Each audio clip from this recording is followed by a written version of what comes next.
Hi, I'm Elisabeth Röhm, and Michelle Danner, and you're watching LifeMinute TV. The action thriller and true life coming of age story, The Runner, is out in theaters. Directed by Michelle Danner, it takes a look at a troubled teen, played by newcomer Edouard Philipponnat, who's forced to go undercover to take down a drug kingpin. It also stars Cameron Douglas, Eric Balfour, and Elisabeth Röhm. Röhm and Danner zoomed into LifeMinute TV to tell us all about it and more. It's about a boy that gets forced to go undercover to bring down the big drug lord of the town. They catch him, selling drugs in school, and they feel they have something on him. And so it becomes, he's exposed to a lot of danger, which makes this, also a suspenseful thriller. But at the heart of it is really a message about our kids and not letting our kids fall through the cracks and being connected to them and being there for them. Right, and my character, is an opportunity to really dig deep into the mother-child relationship. She's very busy, she's providing an incredible life, but her hands are a little bit off the wheel, and, there's a lot of emotional conflict between her and her son. So as an actor, you're looking for an incredible opportunity for an arc for yourself as a character. And in this case, an emotional one. I'm a parent as well. And the actor who played my son is phenomenal. He's a superstar. Yes, a rising star, Edouard Philipponnat. He was in my acting class and he worked on different scenes. And immediately one night, as a matter of fact, the lights went out. So there were 3 scenes left. And I said to everybody, just hold your phone up and give light to the stage. And he did this scene that just brought chills. And I said, he is perfect for this part. And that's how, he's very, very special. So I think big things coming for him as well. And Eric Balfour is in the movies, just a cast of great actors. Yes, wonderful actors, Maggie Jetters and Carrie Metters, Jessica Emily, just wonderful. And of course, Cameron Douglas plays the lead detective in it. And he also brings a very nuanced performance to what he does. But, with Elizabeth, obviously, I knew she was an incredibly talented actress. But then, when she came and there's one very powerful scene between mother and son that happens to be, my favorite, if not one of my very favorite scenes in the movie. And wait till you see it. Elizabeth is just brilliant. Both mothers in real life, they had to channel very different scenarios for this film.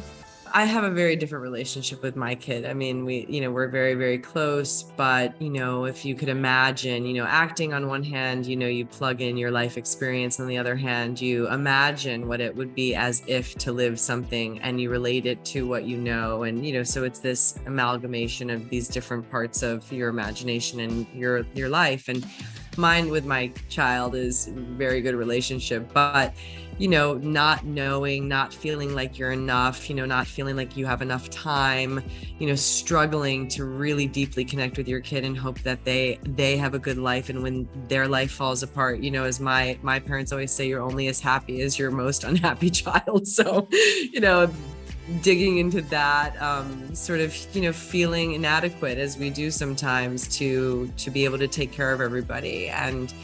And he's struggling and he gets in a lot of trouble and I can't help him and he has to get himself out of it. And then, like Michelle said, it really is more of a suspense thriller about him getting caught up with the police and, all of this crime. And so it's exciting. It's a ride. Hold on. I put them to work. I have one who's staring at me. So he, when it was time to find the music that teenagers would listen to, I said, tell me what music that is. Go find it. So he was responsible for that music. And as long as they're in front of my eyes and I can see what they're doing, it works. So I just say, go to work. And there's plenty more to look forward to from these Renaissance women, including one of Anne Heche's final screen performances.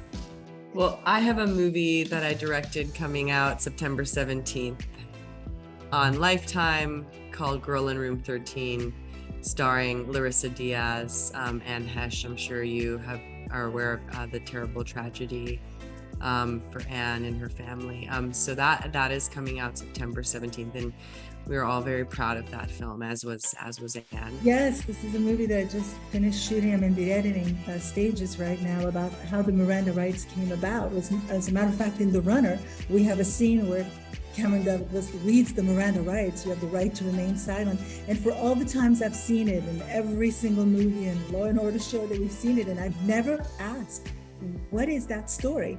So it's the true story of the person that this happened to, the true story. And it's actually a fascinating story. And I just, had the absolute privilege to work with, Donald Sutherland, Andy Garcia, and Kyle MacLachlan, Abigail Breslin, who plays, Miranda's victim, Ryan Felipe, Luke Wilson. I mean, the list goes on and on. It's just, extraordinary cast. When I first, we decided we're going to do it in the East Coast in New Jersey, I was like, well, who's coming here? And everybody came. And it was just, we had these locations, we shot it on film, the same director of photography for The Runner, and that Elizabeth worked on, Pierluigi Malavasi was on it. So, it was just one of those, experiences, and like The Runner.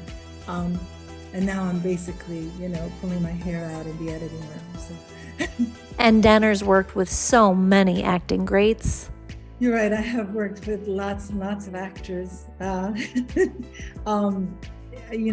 of them. I love actors. The truth of the matter is I love actors. And so I'll tell you a story because he talked about it. There was an actor that was in my class, I don't know which, I probably shouldn't say how many years ago, but let's just say decades and decades ago. And he had just started his career. And his name is Enrique Murciano. I just cast him in this movie, Miranda's Victim. And I did my first movie, How to Go Out on a Date in Queens. He was in it, and he was fantastic. And then he went on to have this great career. And every single time that I do a movie, I call his agent to see if he's available. I call him, and he's never available, like ever. And so this time, same thing, I called his agent, and he's not available. So then I called him, and I said, I'm shooting this movie. And he goes, I'm going to get myself out of this show that I'm in. I'm going to make them kill me off so I can come do this. Anyways, I think they did kill him off. And he came to do this movie, Enrique Murciano. And, I just remember, when he first worked in my class, how extraordinarily unique he was. And, it's that uniqueness, I think, that keeps driving you to tell these stories. I don't know. I think we both feel like we're just getting started. Yeah. I think that's the amazing thing when you choose the right career, or, you just feel like you're just getting started. It's like everything feels new, and you want to do everything. And I love this Russell Crowe quote. He said, "Life is messy and I want to get it all over me." I just recently saw Sam Waterston, and here he is. He's also still working all the time. I know so many people who are they work until their last breath because they love what they do. And so I don't know, acting, directing, all of it, just keep going. On that note, Paul Sorvino, was in 2 of my movies, and he was working on something, as he passed. And you see all these actors that love acting so much, and they're gonna do it until they can't do it anymore. Mm-hmm. And that's, when you're an artist, you just keep working, you keep reading, you keep creating, you keep, you have a stack of scripts that you want to work on. I was just staying in this beautiful house in New Jersey, and I was telling, Elizabeth, that I'm looking at this house, and I'm like, my God, this house is so great. I gotta shoot a movie here. And so now we're writing a script to shoot a movie in that house. How these successful women balance work and personal life. I do a lot of lists. A lot of lists. I'm a big list maker. I not only make lists, but I hand lists to different people around me. Here, this is your list for today. That's how I get it done. But mostly I keep my kids close to me. I mean, I let them go too. That's not true. But I like to know where they are at all times. Yeah, I think it's, the thought, be here now. When you're home with your family, be there with them. Be really, really present. You are not guaranteed tomorrow. And then when you're doing the work, be really, really present in the work, so that you have balance, and that you're not spread thin constantly all the time because you're doing 10 things at once. that where you are is where you are, and you're focused in that moment on that one thing. If it's having dinner with your family, sitting at a table, be present, put your phone away. You know what I mean? If you're on set, give it all your attention. And so I think that balance, that is what allows me to balance that. I prioritize everything in its moment, and then I sort of direct my attention somewhere else. And of course, it's not Life Minute without some life advice. Well, I was going to say, be in the moment that Elizabeth said it, just live fully and slowly.